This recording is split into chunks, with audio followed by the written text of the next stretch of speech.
नस्अलुक या मन हुवा अल्लाहु अल्लज़ी ला इलाहा इल्ला हुवा अर्रहमान। अस्सलामु अलैकुम। तकी टीवी नेटवर्क में आपका खैर मकदम है। पैगंबर अकरम की सीरत का नाम ही कुरान है। आयतुल्लाह जवादी आमली फरमाते हैं कि खुदावंद मुताल कुरान में इरशाद फरमाता है कि लक़द काना लकुम फ़ी रसूलिल्लाहि उस्वतु हसना। पैगंबर इस्लाम सल्लल्लाहु अलैहि वसल्लम तुम्हारे लिए इल्मी और अमली नमूना हैं, लिहाजा तुम उनकी तासी करो और उन्हें अपना इमाम व मुक़्तदा करार दो।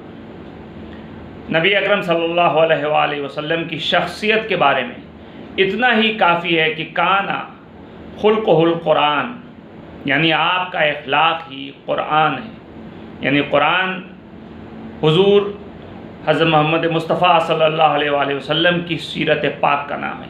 चाहे वो मारफ़ इलाही हो या ख़ुदसाज़ी, लोगों की तरबियत हो या इस्लामी मुआशरे की तालीम व तरबियत, अलगरज़ हर मैदान में पैगंबर इस्लाम हज़रत मोहम्मद मुस्तफ़ा सल्लल्लाहु अलैहि वसल्लम हमारे लिए नमूने अमल है।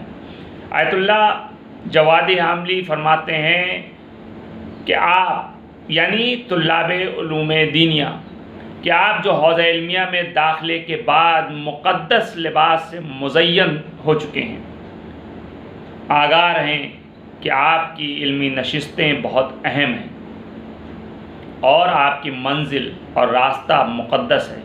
अपनी इल्मी नशिस्तों में कुरान और हदीस की बातें होनी चाहिए। यानी आयतुल्लाह जवादी आमली ख़ास तौर से तुल्लाबे उलूमे दीनिया जो हौज़ इल्मिया से इल्म हासिल कर रहे हैं या दाखिला ले चुके हैं और उसके बाद मुक़द्दस लिबास से मुज़य्यन हो चुके हैं, सर पे अमामा अबा क़बा सब कुछ हो चुका है, उसके बाद उनकी ज़िम्मेदारियां भी बढ़ गई। इसकी तरफ वो तवज्जो दिलाते हुए कहते हैं कि आपकी इल्मी नशिस्तों में कुरान और हदीस की बातें होनी चाहिए।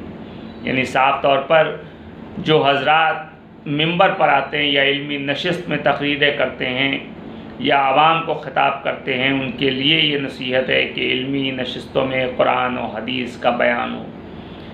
वो फरमाते हैं कि हदीस में आया है कि इन्नल मलाइकता ला तदज़उ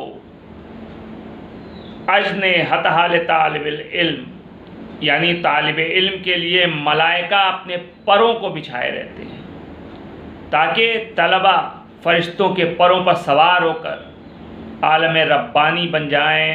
फ़रिश्ते इसलिए अपने परों को बिछाते हैं ताकि तालिब इल्म फ़रिश्ता सिफत बन जाए और फ़रिश्तों के मानिंद परवास करें। यानी आयतुल्लाह जवादी आमली फरमाते हैं कि हमें इस पर बहुत गौर करना चाहिए कि अगर हम हौज़ इल्मिया से इल्म हासिल कर रहे हैं, हौज़ इल्मिया में दाखिला ले चुके हैं और उस मुक़द्दस लिबास को पहन चुके हैं, तो अब हमारा फ़रीज़ा है कि हम कुरान और हदीस की रोशनी में ही गुफ्तगू करें।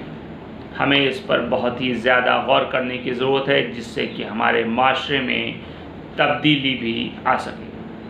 खुदा हाफ़िज़।